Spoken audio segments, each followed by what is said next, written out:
All right. Okay. Hello and welcome everyone to today's video where we're going to be talking about one of my favorite subjects, why negative emotions are not something we want to transcend. They are not something we want to get rid of. They are not bad. They are not actually negative. And why, again, negative emotions in our culture are so deeply misunderstood, why we are told that we shouldn't be having our negative emotions, and why they are bad and why they are wrong, and why we're told to get rid of them, why spirituality tries to help us, transcend and get rid of our negative emotions, and how this is a misunderstanding, and how we can start to really ground into why we have our negative emotions and how we can use them to help us in our lives, which is exactly what they are there for. Okay? So again, this is a huge part of what it means to reclaim our humanity from the systems that we're living in that has taken our humanity from us. Our negative emotions, our emotions in general, but especially our negative emotions, are something that from the very beginning of most of our lives, we are trained to see as negative, as wrong, as bad, as dangerous, as flaws, as something we need to fix and something we need to get rid of. And in a lot of ways, this happens because we have just complete emotional ignorance in our culture. Right? We live in a culture where most people do not understand their negative emotions. They don't know how to process them. They don't know how to be with them. They don't know how to work through them. They don't know how to get the messages from their negative emotions. And therefore, because they don't feel good, because negative emotions don't feel inherently good in our bodies when we're experiencing them, and because unprocessed and unregulated negative emotional expression can come out in very scary, very harmful, very negative, very violent ways, we have learned to perceive that the negative emotion is the problem and that the negative emotion is the thing we need to get rid of in order to have a happy, healthy life where we can feel good all the time. And we are then not understanding why the negative emotion is there and how the negative emotion actually can help us to find a good life and how they are trying to help us just as much as positive emotions. And it has also, again, been used as a manipulation tool in our culture and in our society to keep us from being able to identify and point out and rail against the things that in our culture are very harmful and do not work for us as a humanity. Okay? There is, again, the very human side of rejecting and denying negative emotions, because again, they can be very scary, they can be very unpleasant to experience, and no one likes to feel sad. Like, I get this, yes? However, again, so there's that side of it, but there's also the side where we are very much being suppressed in our ability to find health and to find balance and to rise up against this system that is, like I say, robbing us of our humanity, because we are constantly being told that it is our negative emotions that are our problem and that we need to be on top of our negative emotions and we need to be in control of our negative emotions and we need to get rid of our negative emotions, instead of being able to understand why the negative emotions are there, how they are trying to help us, and then using them to help us create change on this planet, change that we need. Okay? So, like I said, this is a huge part of taking our humanity back. And this is why this is like a massive theme all throughout the mystery school that I teach and all throughout all of my videos. That being able to reconnect to our emotions, especially to our negative emotions, and learnings for the first time for a lot of us, how to process and interpret our negative emotions, is a huge part, again, of not only just experiencing more peace and happiness and joy in our lives, because negative emotions, just like every other emotion, are responses to life. They are always going to happen. We are never going to get rid of them. We cannot get rid of them because we cannot get rid of every single experience that will cause a negative emotion to occur. We can never get to a place where we no longer experience anything that causes sadness or causes anger or causes a negative emotional reaction. Because again, that is life. Life is always going to contain things that hurt and that are sad and that are confusing and that are scary and that are negative. Okay? So we can't get rid of our response to life. And at the same time, we don't want to get rid of this. We don't want to get rid of our negative emotions. We don't want to transcend them because so much of the time, our negative emotions are trying to inform us as to where our actions and where normal and where what we have been taught is actually harmful. It's not in alignment with real reality. It's not in alignment with what we actually want and what we actually need. And it's showing us where there is pain and where there is harm and where there is trauma and where there is not good stuff happening that we have been conditioned to believe is normal and fine and exactly what life should be. But our bodies and our emotions are letting us know, no, this is actually harmful. Okay? A huge part of emotional intelligence is learning how our minds can be programmed and convinced that anything is normal and anything is right and anything is how it should be. Our minds can be manipulated into believing that any way is the right way, that anything is good. And we know this. We know this because forever and ever and ever, people have been doing really harmful, terrible, horrible things to themselves and one another and justifying it. We also know this because culture, right? We currently exist in a culture that is founded on harm and exploitation and things that hurt. And rather than us being able to see that, rather than us being able to call that out, rather than us being able to say, no, this doesn't work, this is messed up, we believe that it is true, we believe it is right.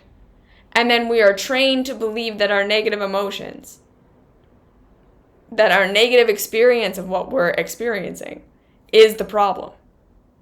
And that we should be able to be happy and we should be able to be fine within what exists.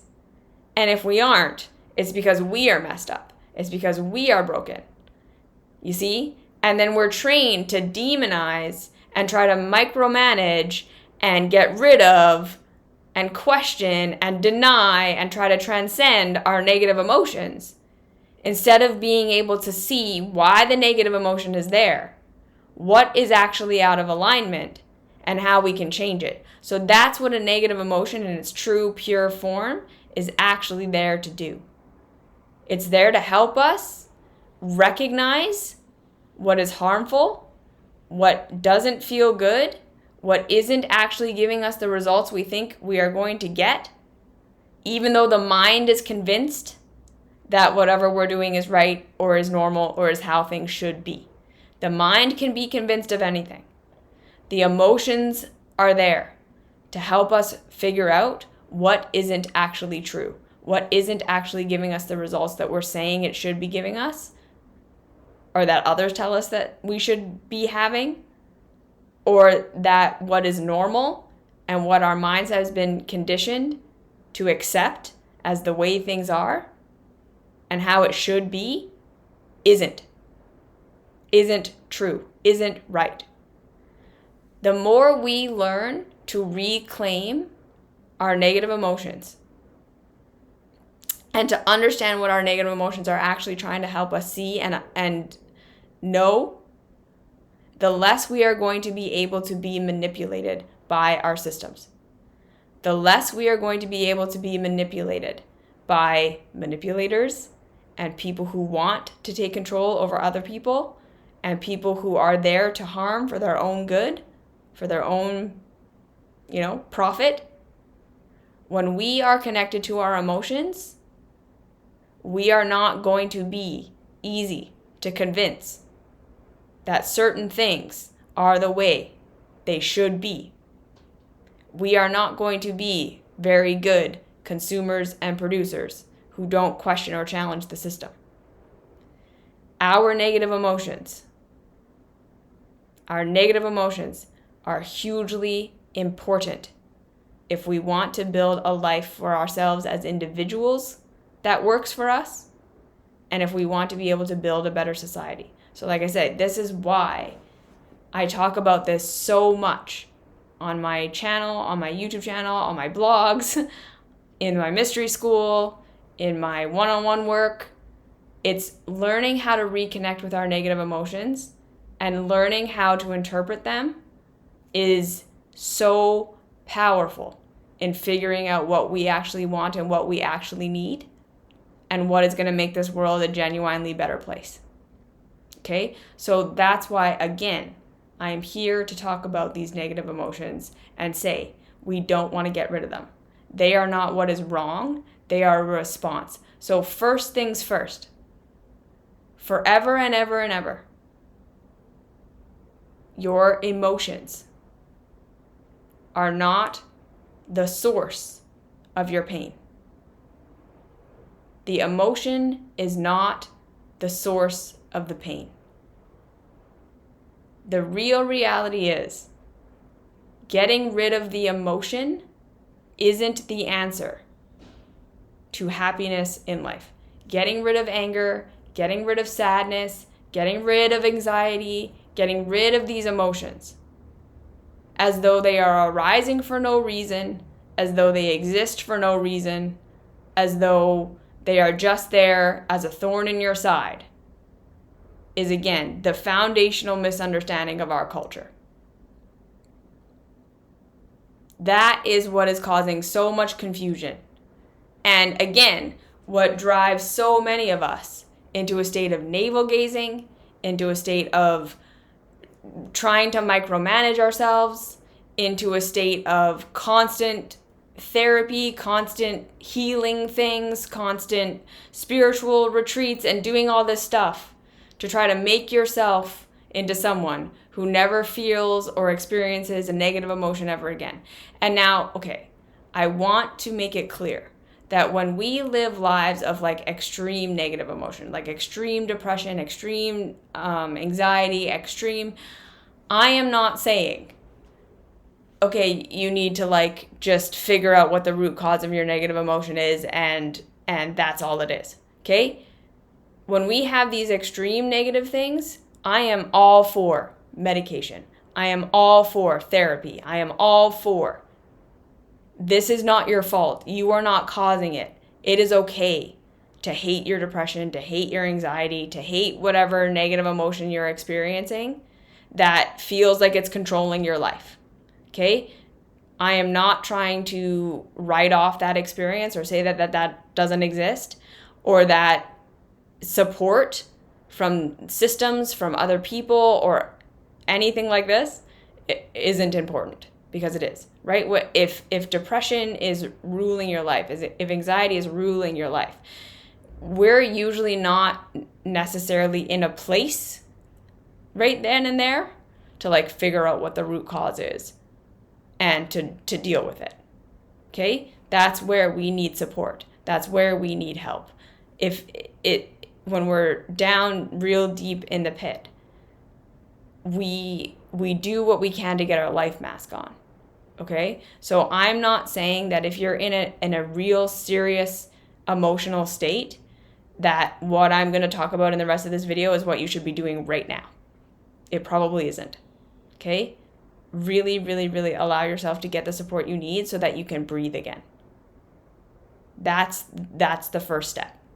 What do you need so that you can just exist a little bit better so that you can breathe a little bit better in terms of support, in terms of whatever you need, okay? That's the first thing. But for most of us who are dealing with regular negative emotions, yeah, it's not controlling our lives, it's not an extreme situation, but we have anger, we have sadness, we have anxiety, we have rage, we have disgust, we have all of these negative emotions. And more than that, what most of us are first going to think that we have is shame, guilt, and self-blame. Okay? Most of us filter our negative emotions, like the actual negative emotion that we're actually feeling, first through shame, guilt, and blame. With almost all the one-on-one clients I've ever worked with over the last 10, 15 years, with all the work I've done with myself, with everyone who's interacted with my work, most people are living in a state where they're not fully seeing the emotion they're actually experiencing. Because again, what they are interpreting that they are feeling is shame, guilt, and blame. And we do this because it is a childhood protective mechanism. When we were children and we experienced negative emotion, when we experienced sadness, when we experienced anger, when we experienced pain on any level, we did not have the capacity to really understand why we were feeling that way. A lot of us weren't given tools to express what we were feeling. We would cry, we would scream, we would throw a tantrum, we would do all this stuff, and we would be reprimanded, we would be ignored, we would be told that's bad behavior, we would be abandoned. So we started to have a very negative correlation in our childhoods between our negative emotions and our outcomes.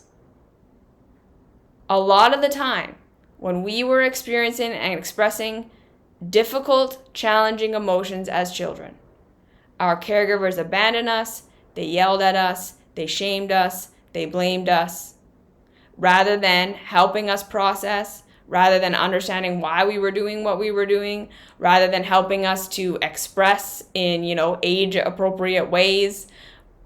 They were overwhelmed. They didn't know what to do. They were upset with our tantrum. Whatever they were going through. It doesn't necessarily mean our parents were abusive or bad or horrible or wrong. It's just a lot of them, they weren't emotionally intelligent themselves. So we learned that when I have a negative emotion, I'm going to get abandoned, abused, shamed, criticized, judged. And that's when we first started to learn how to try to dissociate from our negative emotions. Because it looked to us like our negative emotion was then the reason our caregivers, who were our source for everything, abandoned us, shamed us, blamed us, told us we were wrong and bad. Which was an existential crisis to us at the time, right? We still have to really understand how deeply destabilizing it was when we were very young to have our caregivers reject us, or yell at us, or pull away from us, or abandon us. Any part of ourselves that caused that to happen was going to be seen as an existential threat because we relied on our caregivers for everything. Yes? So anything that made them go away from us, we started to say, okay, I can't do that anymore. I can't be that. I need to control that. That is a bad, bad part of me. So we started to learn to police our own emotions and see our negative emotions as bad and wrong because they were existentially threatening us at the time. And because we were being told explicitly a lot of the time that these things were bad and wrong and we shouldn't be that way. So even if we weren't explicitly being told, if our caregivers pulled away from us in any way when we had a negative emotion, we were going to have an association as negative emotion being scary, wrong, and bad. Yeah? And then again, most of us were never taught how to process a negative emotion. Why am I feeling this way? What am I feeling? What is actually happening for me?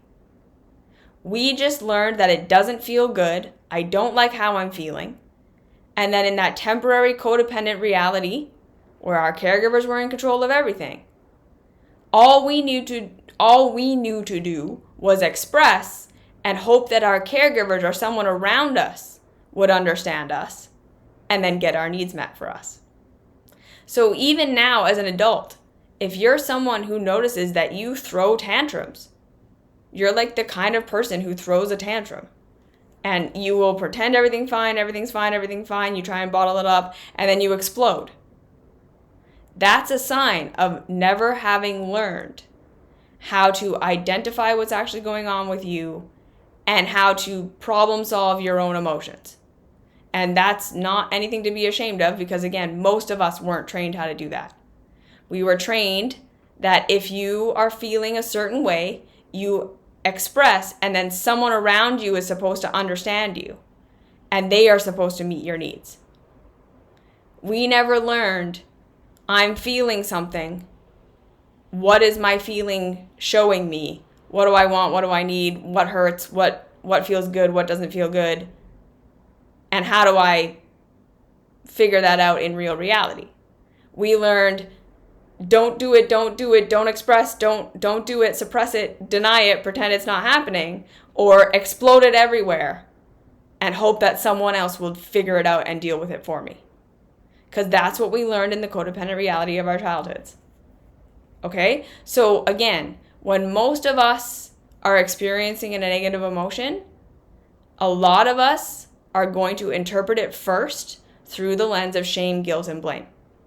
Because again, another thing that was huge in the temporary codependent reality of our childhoods was that the only pain we could perceive in our childhoods, we perceived that the only reason we would be in pain is because our caregivers weren't caring for us.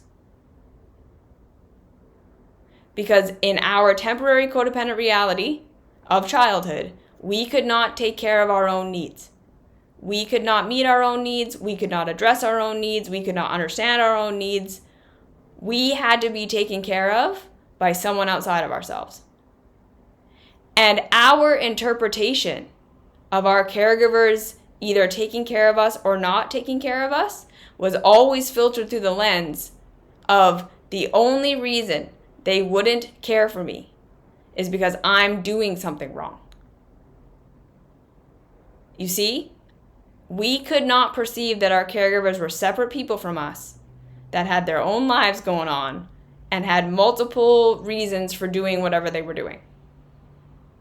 We fully interpreted that anytime our caregivers didn't meet our needs, anytime they didn't take our pain away, anytime they didn't fix us, anytime they didn't make reality good for us, we interpreted that as being something they were doing because they were upset with us. Because they didn't love us, because we did something wrong. So we started to associate, I'm in pain because I'm doing something wrong and I'm being rejected. There's something wrong with me. So then now, again, as adults, we have not learned how to say, what am I feeling? Why am I feeling it? What's really going on? There's the automatic, I'm in pain, there's something uncomfortable.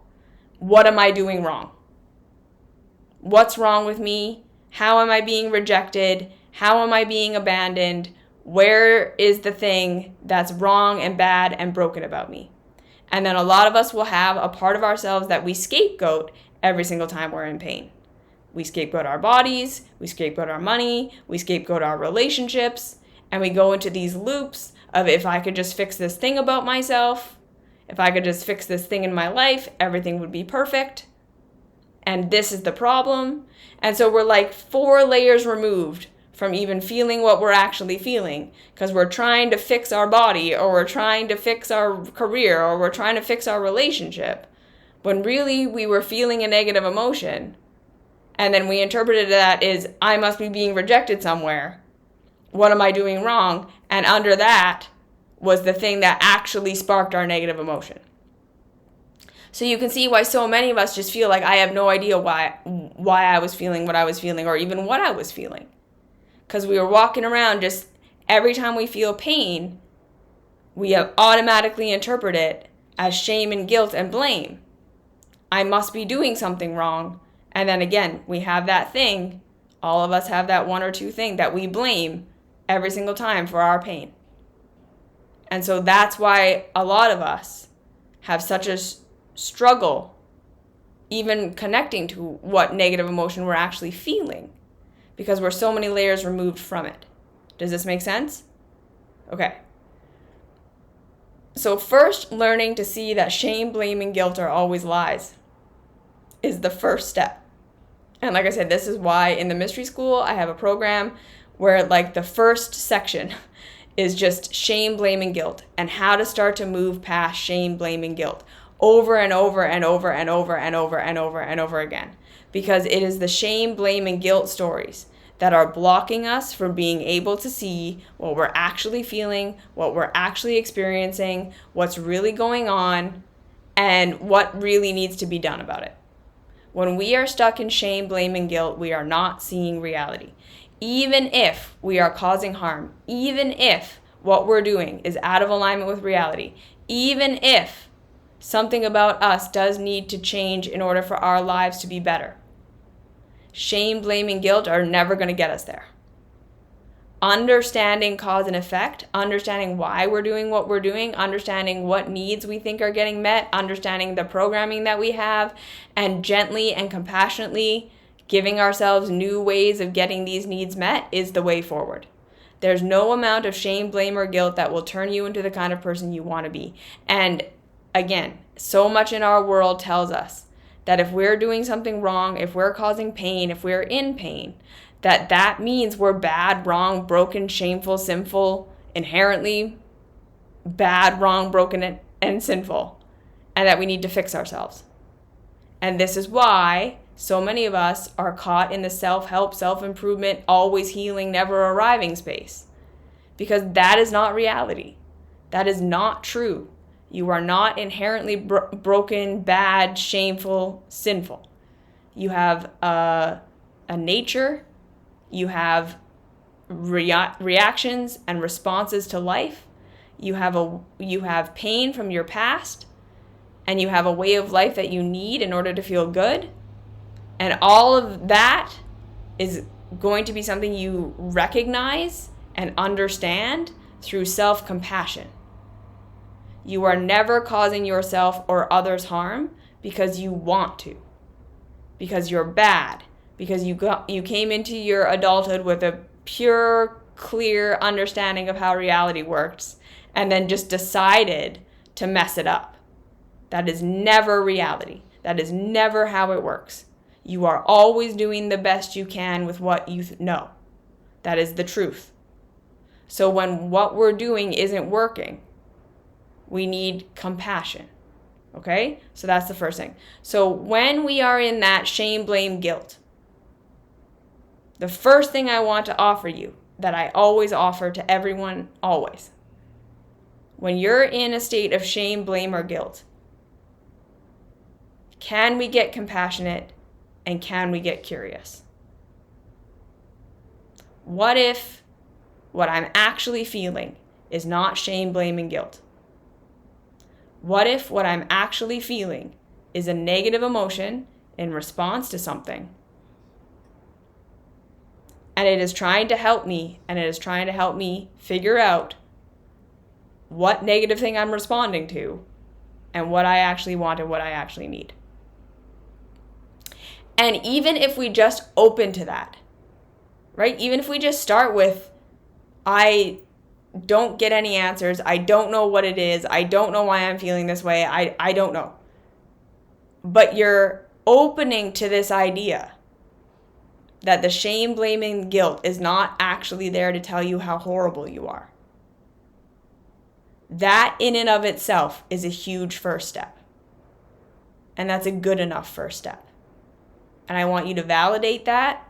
And I want you to let yourself have that as a first step. and not expect it to be more in the beginning. Okay? Because again, our shame, blame, and guilt stories are often incredibly difficult to work through because we really believe deep down inside that if we let go of our shame, blame, and guilt stories, we're going to be in pain forever. That's always the fear. That if I stop shaming myself, if I stop blaming myself, if I stop guilting myself, I'll never become the good thing I need to become so that I am perfectly loved and then perfectly taken care of. Remember, this is the thing we are all chasing. That if we become good enough, we will finally be loved perfectly. And then when we're loved perfectly, all of our pain will get taken away. That's what we're seeking when we're shaming, blaming, and guilting ourselves. We're saying, if I just perfect myself enough, I will finally be loved, and then in that love, I will be fully cared for and loved and taken care of, and then all my pain will go away. And then we have to be able to grow into the adult perspective that understands that that is not a reality that's ever going to exist. Right? And again, this is why the self-love work is so difficult and why the mystery school is so long. Because getting to a place where we can accept and understand that there is never going to be perfection in this experience is really challenging. Getting to a place where we can see that we're trying to fix ourselves and perfect ourselves so that we will be perfectly loved and then all of our pain will be taken away is a hard thing to see. And then to accept that that's never going to happen is, again, really, really challenging. But that's what's under all of this. Okay? And then as we start to accept that, as we start to understand that, we can then start to look at our negative emotions for what they actually are. So like I said, in real reality, there we go. Our negative emotions are messengers for us. They are responding to that which hurts, and they are trying to help us get out of that which hurts. So the first thing is, I want you to notice how terrible it feels to think your shame, guilt, and blame thoughts. Because a big part of what our negative emotions can be responding to are our belief systems. This is how emotional intelligence work helps us to break out of the matrix, helps us to break out of our conditioning. Because most of us, when we are feeling our shame, blame, and guilt stories, they feel terrible. Right? When you really tune into how it feels in your body to think, I'm a piece of shit, I'm not worthy of love, I'm ugly, I need to lose 10 pounds, blah, blah, blah.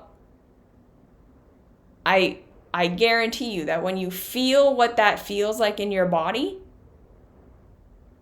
it probably feels heavy and sludgy and constriction and contraction and like you're being crushed. And most of us then say, the worse something feels, the more true it must be. We think that that negative feeling is supporting what we're thinking being true. And that's the negative loop that most of us have lived our lives in. That the worse something feels, the more true it is. But when we are thinking thoughts about ourselves and about the world that feel like that, what we want to start to do on our emotional intelligence path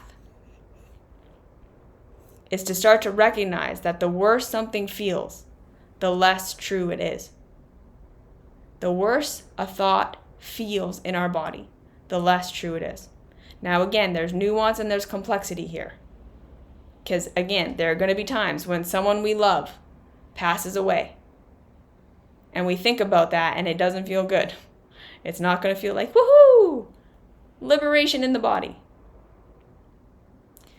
But when we can say, okay,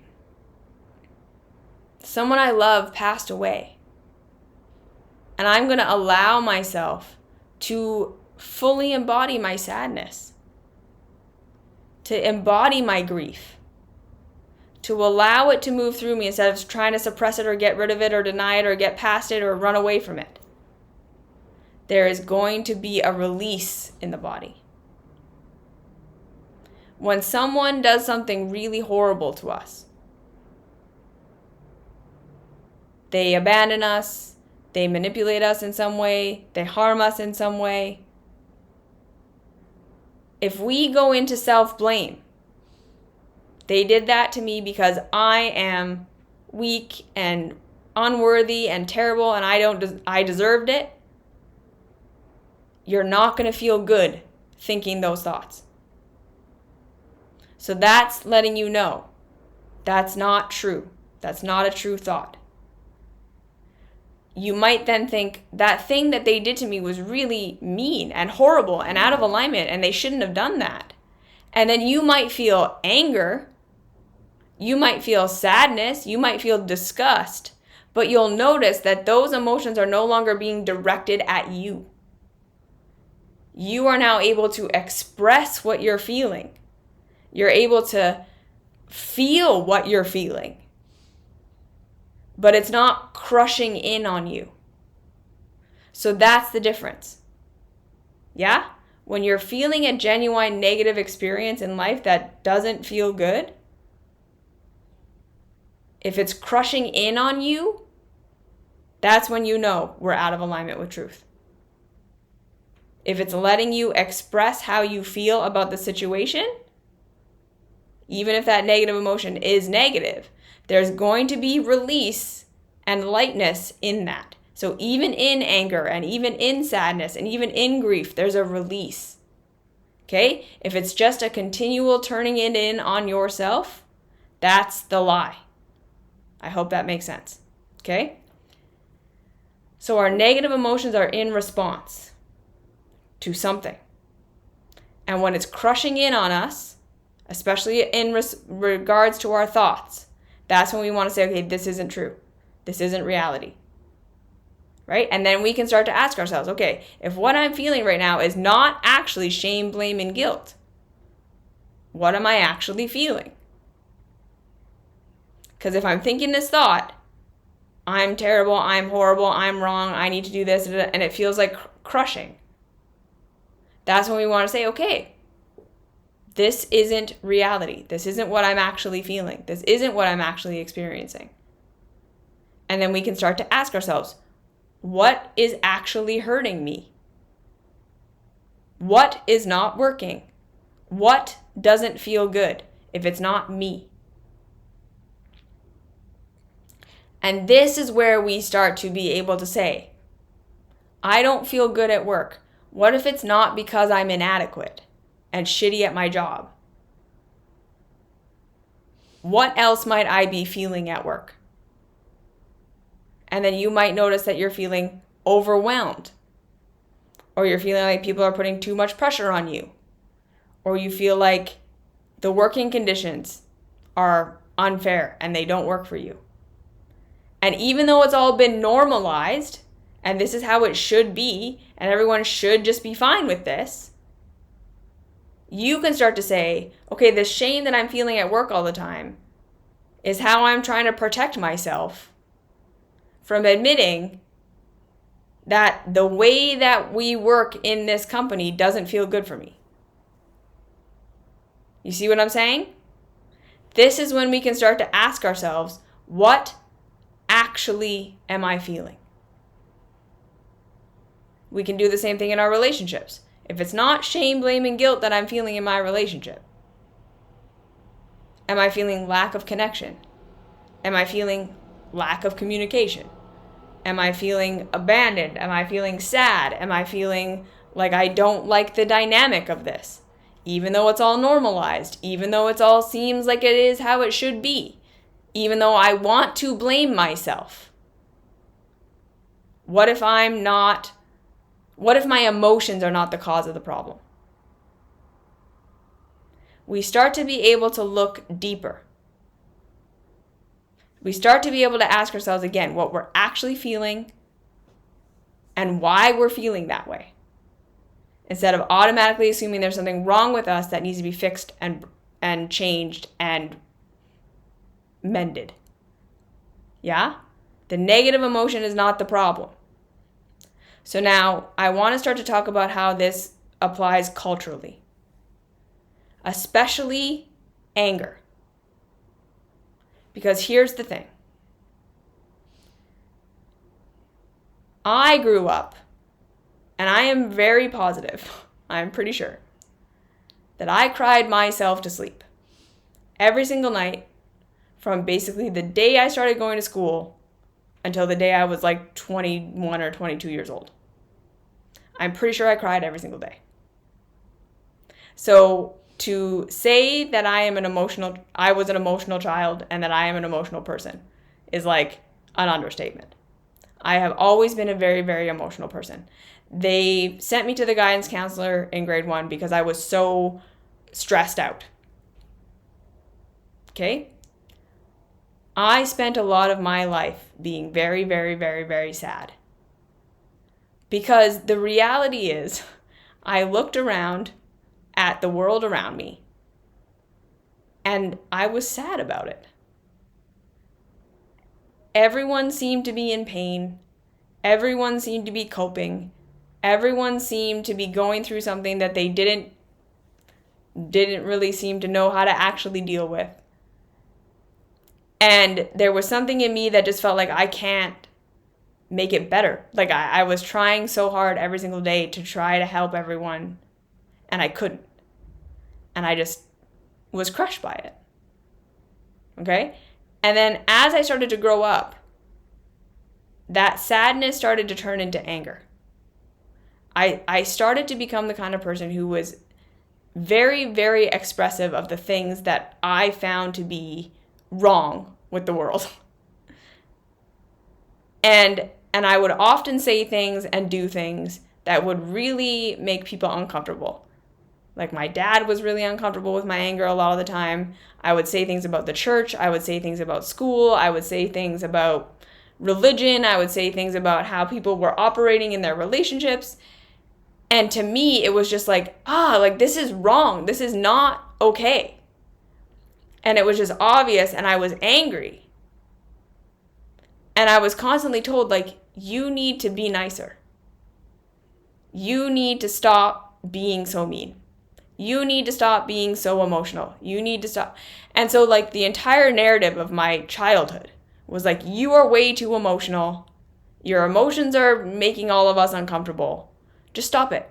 Right? Like, the whole thing that my mom always said was like, you just could never follow the script. Like, that was like her line. Like, why can't you just be normal? Why can't you just go with what we're all doing? And to me, it was like every day I felt like I was walking into a room where everyone was just sweeping all this shit under a giant rug. And then I would be like, what the fuck is under this rug? And they would be like, nothing. There was nothing there until you pointed it out. And the fact that you pointed it out is the thing that made it appear. And it's your fault. And we all hate you now. And that was essentially my experience. And again, I was told over and over and over again that like my negative emotions were the thing that was wrong with me. And of course, there were times and places where I felt that way too. Like I wished I could just be happy. I wished I could just be normal like everyone else. But I couldn't. I couldn't tolerate the way that the world was. I couldn't tolerate the way that kids talk to each other. I couldn't tolerate the way that kids treated each other. I couldn't tolerate the way that adults treated each other. I couldn't tolerate the systems. And as I grew up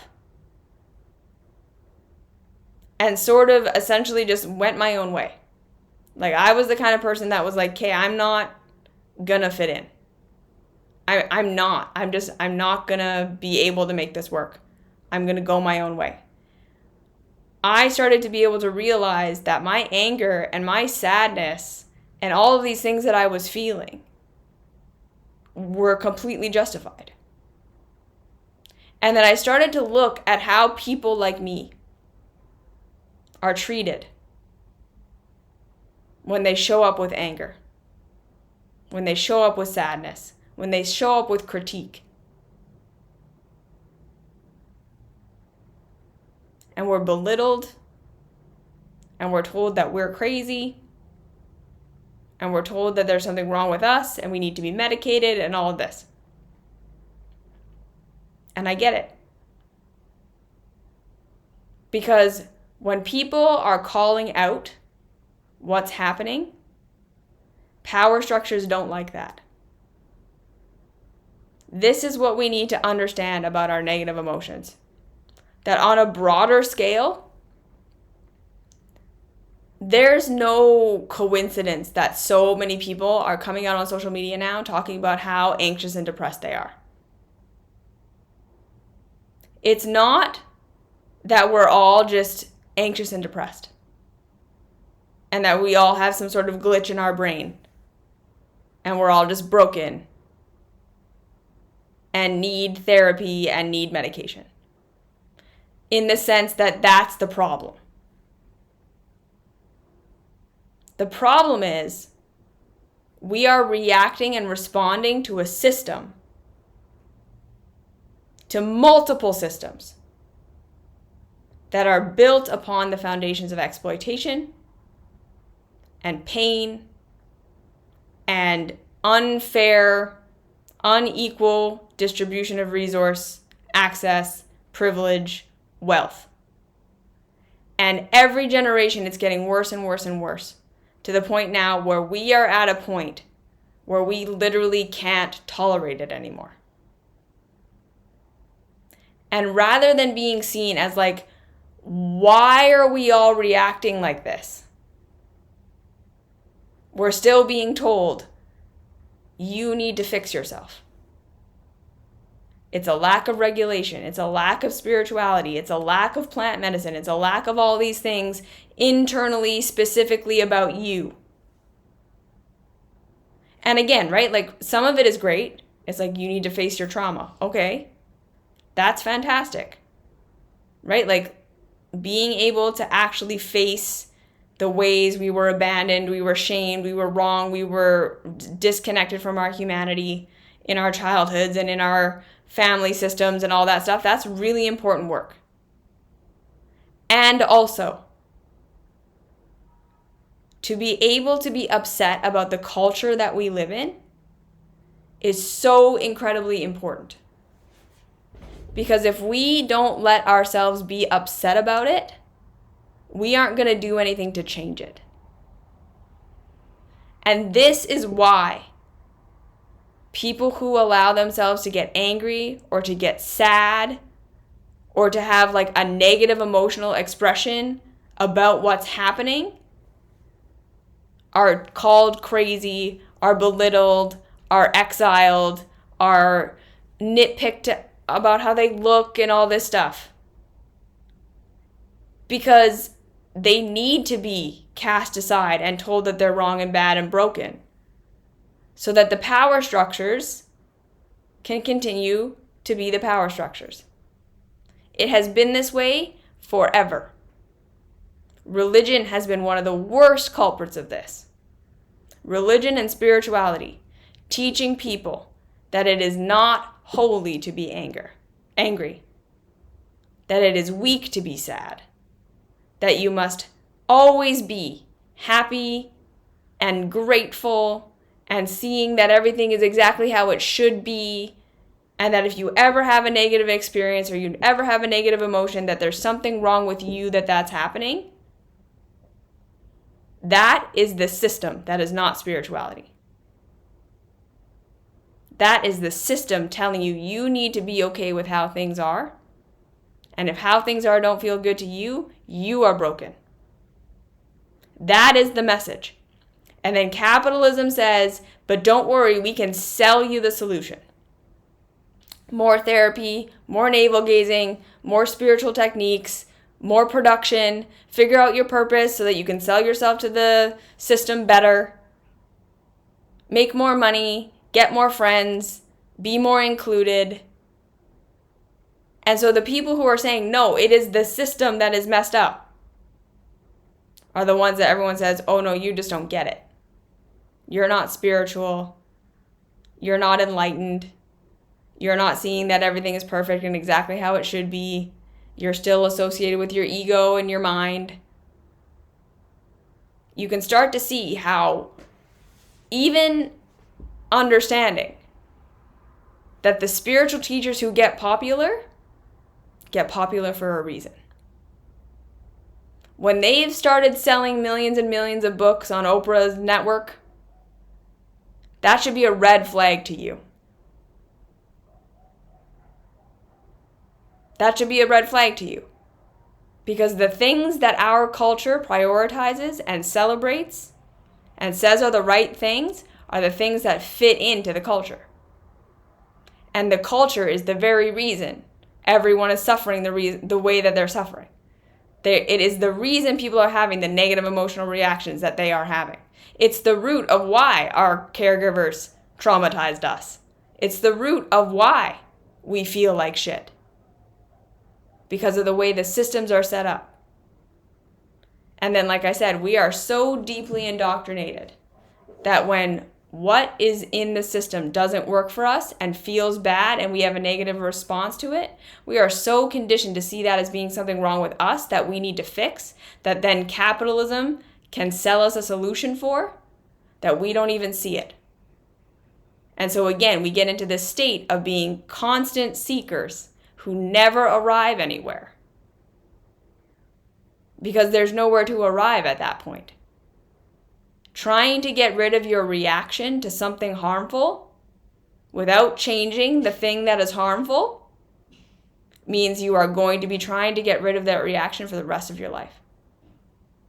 Because you're never going to stop reacting. You're never going to stop reacting. Just like I said at the very beginning of this video. Now, there's normal things we can't control that are going to cause negative emotions. Not all negative emotions are bad, and not all negative emotions are something we need to do something about. Like I said, when someone we love passes away, when we lose a relationship, when someone is mean to us, sometimes all that needs to be done about that negative emotion is we feel it. We don't turn it in on ourselves. We feel it. We express it. We let it out. And then we move on. And that's normal and that's healthy. Because, right, there are always going to just be things that come up in life that we have no control over. We don't need to do anything about. We just need to feel shitty about it for a day. And then we move on. And then there are going to be other things that if we continue to have negative emotional reactions and responses to certain things, we want to start to say, okay, what is really going on here? What do I really need? What do I really want? What's actually happening? What's hurting? Because a lot of the time, this is how we discover the needs we have that we didn't even know we had. Right? I'm constantly feeling like shit, I'm jealous of this person over and over again. Maybe they're doing something that I really want to be doing that I was culturally indoctrinated that I'm not supposed to do. And what I'm feeling when I feel jealous is I want that. Or, right, again, we're feeling critical of someone. And we're constantly criticizing them, and then we realize, no, I'm not actually critical of them. I want what they have. But that would mean questioning what I was trained to believe makes someone a good person. It means that I'm going to be loved, right? And then we start to see, oh, right, I'm trying to be good so that I will be loved, so that I will finally get my needs met. But if what I was conditioned to do and be goes against what I need to get my needs met, I will never be good enough to feel good. Right? Because again, we don't actually want to be loved. That's not why we want to be approved of.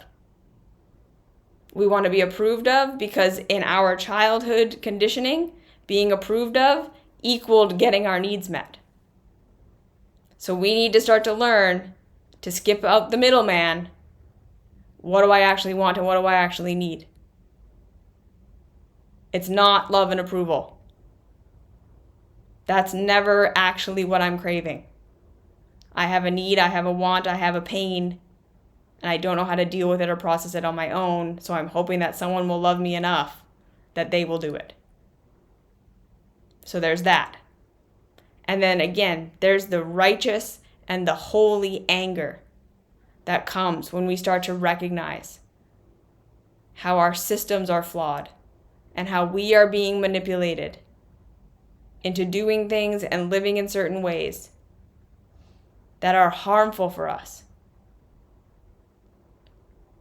And our negative emotions are there to help us get out of the conditioning that says this is how it should be. And if you can't fit in, there's something wrong with you.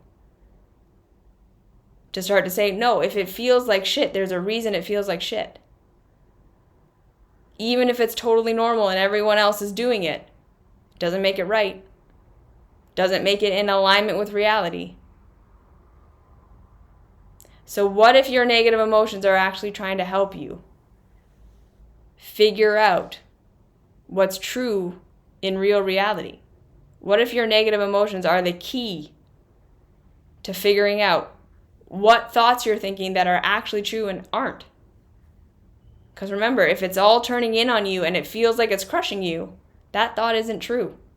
And that negative emotion that you're feeling is there to tell you, no, that's not reality. And then you can start to ask yourself again, what am I actually feeling? Is there anger? Is there sadness? Is there rage? Is there disgust? If it's not shame, blame, and guilt, what is it really? And then you might start to become someone who's radicalized. You might start to become someone who's like, no, this isn't how this should be. Just because this is normal doesn't make it right. And your negative emotions will help lead you to see that. That's their job. So negative emotions are not something we want to get rid of. They are not something we want to transcend. They are not something we want to grow out of. They're something we want to understand. And again, there's a difference between being able to understand our emotions and express them and exploding them all over the place, right? We don't want to just explode our rage all over people. We don't want to just hold people hostage with our sadness. We want to be able to take responsibility for our emotions, to actually process what's going on so we can communicate effectively. So there's definitely that part of it. When we start to be able to process our emotions in a real way, that's when we become less explosive and less reactive, in the sense that we hold it in and hold it in and hold it in, or we just blurt it everywhere. You want to be able to say, no, I'm angry and I'm angry for this reason, and this is like to direct the anger where it needs to go, instead of directing it at the people in your life who are close to you. You see, we learn this emotional intelligence so that we don't explode our anger everywhere, so that we don't hold people hostage to our sadness, that we learn how to process it and direct it where it needs to go. That's emotional intelligence. That our emotions aren't in control of us. You see? Okay. So what if your shame, blame, and guilt isn't true? What if there are emotions under that are there for a reason? What if we start to look at emotions as a response to something and not something wrong with you? And what if the things that you have negative emotions about are not trying to tell you how inadequate and broken and wrong and bad and shameful you are? What if we just start with those questions? What if your negative emotions are not there to just ruin your life, but they're trying to help you figure out what actually does and does not align with real reality? And would you be willing to start to go on the journey of learning? Because again, this is a journey. We don't just wake up one day and decide I want to be emotionally intelligent and then that's how that happens. Watch my videos. I have lots of free content about this. Come join the mystery school. Get into therapy. Read books. There are lots of different avenues. But this is one of the most important things you will ever do, because it's reclaiming a huge piece of your guidance system, your humanity, your intuition, whatever you want to call it. That's what this is. That's what emotions are. They are there to help us for where our mind has been conditioned to believe something that isn't in alignment with real reality. Our feelings, our emotions, our experiences are there to help break the spell. So the more we're being trained to be disconnected from these things, the more we are able to be manipulated. And the more we are going to fall for things that aren't true and aren't real. Because we don't have that guardrail. The mind can be convinced of anything. Anything can be logicked out. It doesn't make it true and real. How does it feel? That's a huge part of it. So it's not one or the other. It's not logic or feeling, logic and feeling. We don't want neither. We don't want one or the other. We want both. Okay? Okay. So thank you for listening. Your emotions are there for a reason. Don't listen to any spiritual teacher who tries to tell you that you need to get rid of them or transcend them. That's not reality. Be kind to yourself. If you notice that your emotions are always being turned in on yourself, that's the first step.